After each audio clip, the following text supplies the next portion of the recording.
Iran ने खाड़ी देशों से कह दिया है कि अब उन्हें अमेरिका या फिर ईरान दोनों में से किसी एक को चुनना होगा, क्योंकि खाड़ी से अमेरिका का खेल खत्म हो चुका है। लेकिन अमेरिका का सबसे बड़ा कैरियर बैटल ग्रुप सऊदी अरब के करीब पहुंच गया है। ईरान की वार्निंग है कि जिसने भी कैरियर की मदद की उस पर सेजील मिसाइल से अटैक किया जाएगा।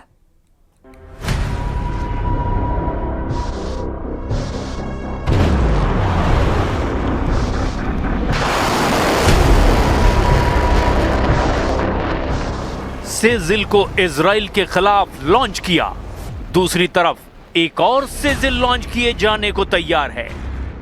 लेकिन इस बार ईरान का टारगेट कुछ अलग है।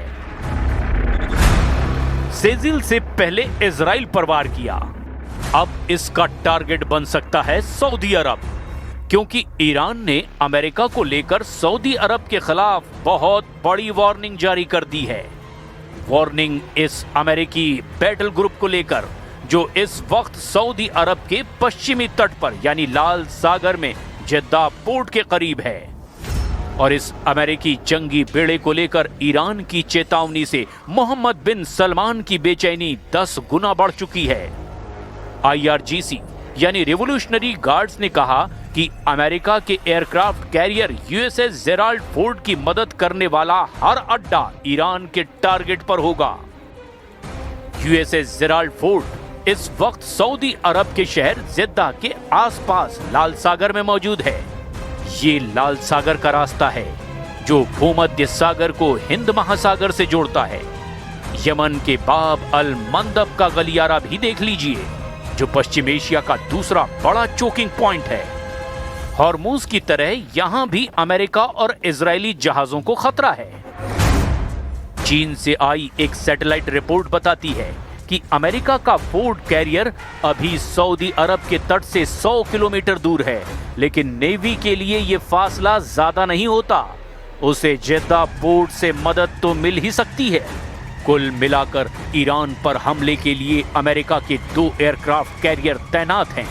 एक है हिंद महासागर में USS अब्राहम लिंकन यानी CVN-72, दूसरा है भूमध्य सागर से होकर लाल सागर में पहुंचा USS जेराल्ड फोर्ड यानी CVN-78, जो 1 लाख टन वाला अमेरिका का सबसे आधुनिक सुपर कैरियर है।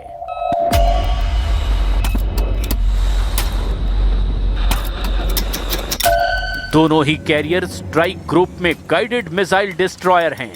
बाकी सप्लाई शिप और परमाणु पनडुब्बियां भी हैं। लेकिन ईरान में कोहराम मचाने के लिए इन दोनों जहाजों पर अमेरिका के फ्रंट लाइन फाइटर जेट्स तैनात हैं।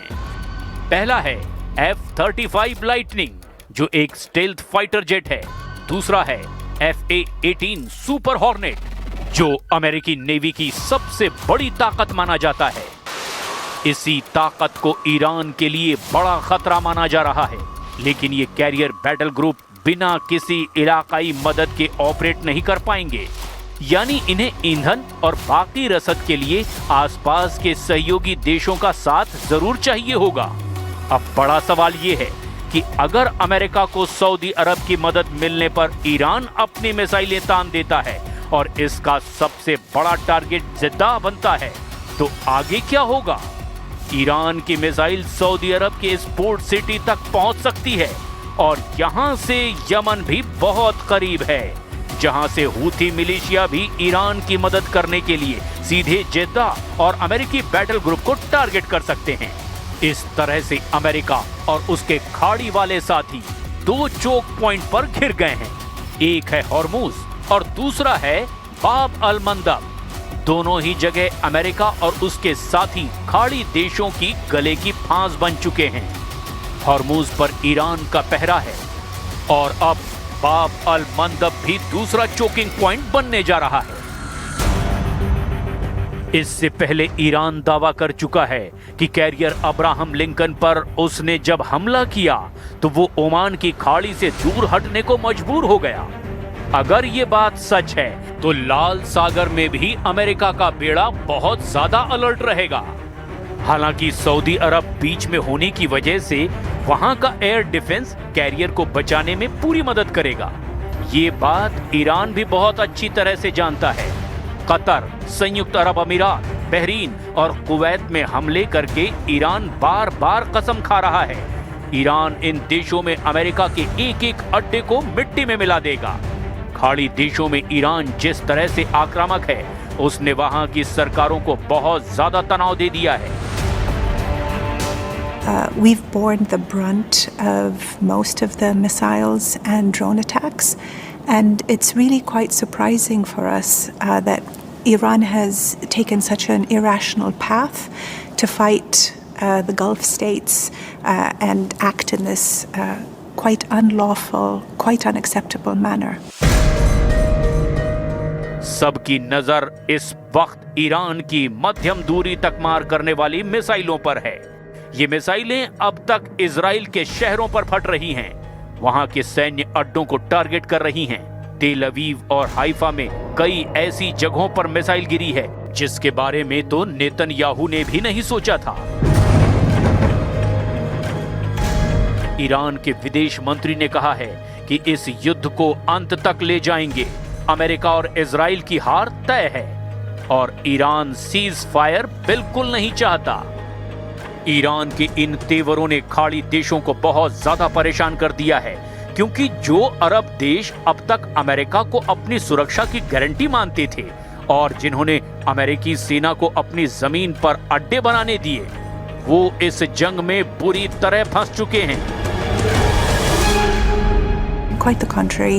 Our relationship with the US is a long-standing strategic partnership. It's a partnership that doesn't falter in moments of crisis, but has been built on decades of trust and mutual respect. We've been long-standing partners of the US, long-standing partners of Australia as well. And this doesn't deter us because we're also a resilient bunch and we don't take to trying to being bullied around either.